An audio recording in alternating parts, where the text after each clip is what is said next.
Inalis na ng Meralco Bolts ang kanilang mainiting ulo na import na si Ismael Romero. Ipinalit ay isang athletic na 7-footer. Tama lang ba ang desisyon ng Meralco Bolts dito?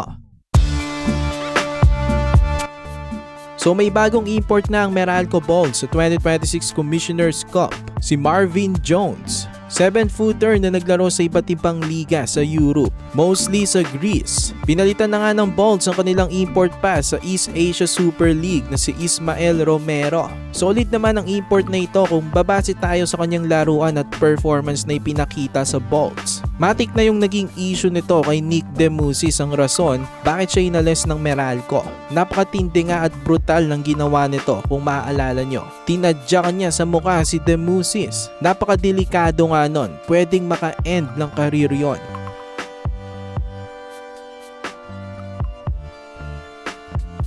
Hindi talaga katanggap-tanggap sa basketball yung ginawa nito ni Romero.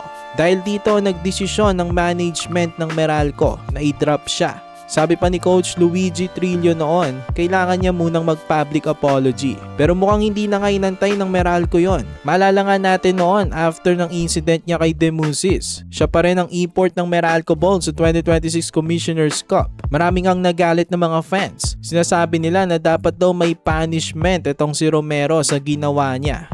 Ngayon nag-decide na nga ang Bolts, which is i-drop na itong si Romero. Para sa akin, tama lang naman ang ginawa ng Meralco. Hindi nga maganda yung ganong attitude sa PBA. Baka may ibang players pa siya na ganunin. Ang ipinalit naman ng Meralco ay isang solid din naman na import. 7-footer nga na si Marvin Jones. Isang athletic, magaling sa poste at elite shot blocker. Veteran na ito pero nasa prime pa rin naman. 32 years old. Kahit hindi ito former NBA player, hindi pa rin biro ang kanyang experience. Naglaro nga siya sa iba't ibang liga sa Europe.